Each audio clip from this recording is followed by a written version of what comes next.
Assalamualaikum warahmatullahi wabarakatuh. Saya Rabia Adawiyah dari Lokal 6 SPID yang berNIM 1811020095. Baiklah, saya akan mempresentasikan tentang demokrasi.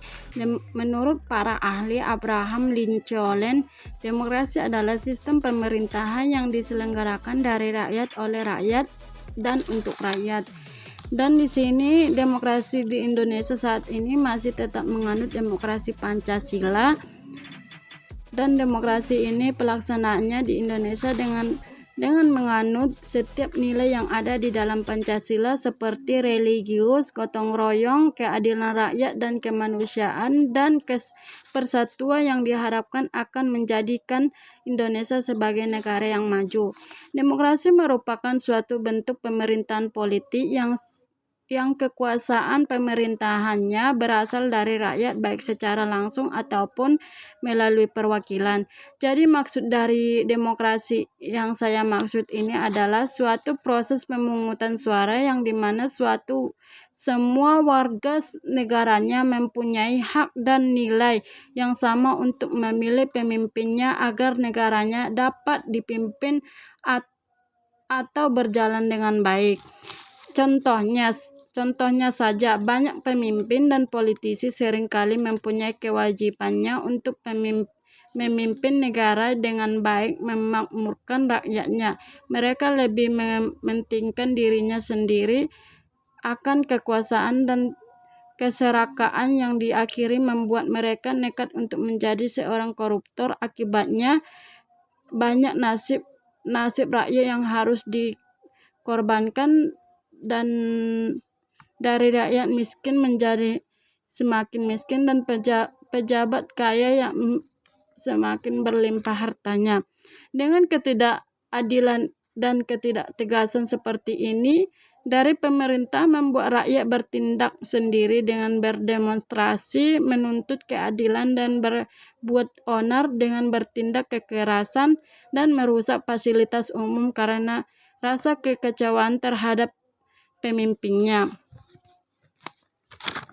Dan melihat praktik demokrasi pada masa ini, nama Pancasila hanyalah digunakan sebagai legitimasi politik penguasa pada saat itu, sebab kenyataannya yang dilaksanakan tidak sesuai dengan nilai-nilai Pancasila. Ciri-ciri demokrasi: 1.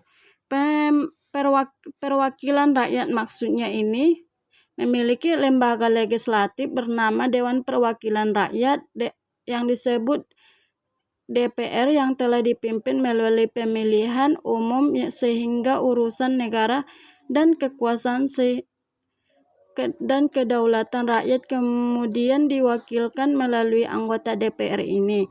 Yang kedua itu tentang keputusan berdasarkan aspirasi dan kepentingan warga negara. Yang ketiga itu menerapkan ciri konstitusional. Dan keempat itu penyelenggarakan pemilihan umum. Dan kelima itu terdapat sistem kepartaian. Partai adalah saran atau media untuk melaksanakan sistem demokrasi.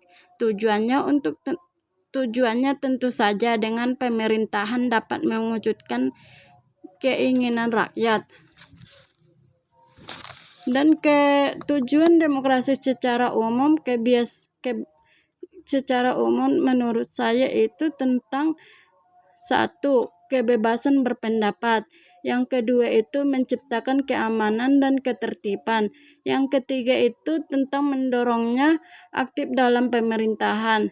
Yang keempat itu membatasi kekuasaan pemerintahan. Yang kelima itu mencegah perselisihan. Dan di sini saya menjelaskan sedikit tentang macam-macam demokrasi. Yang pertama itu demokrasi parlemen adalah demokrasi yang memberi lebih banyak kekuatan kepada legislatif atau yang disebut juga dengan demokrasi parlementer. Yang kedua itu demokrasi langsung atau murni, merupakan jenis demokrasi di mana rakyatnya yang memiliki kekuasaan secara langsung tanpa perwakilan perantara atau majelis parlemen. Yang ketiga itu tentang demokrasi tidak langsung. Yang keempat itu demokrasi Pancasila. dan demokrasi presidensial. Dan di sini saya akan memaparkan tentang prinsip-prinsip demokrasi. 1. Negara berdasarkan konstitusi. Yang kedua itu jaminan perlindungan HAM. Yang ketiga itu kebebasan berpendapat dan berserikat. Dan yang keempat itu pergantian kekuasaan berkala. Yang kelima itu peradilan bebas dan tak memihak. Yang keenam itu penegak hukum dan persamaan kedudukan.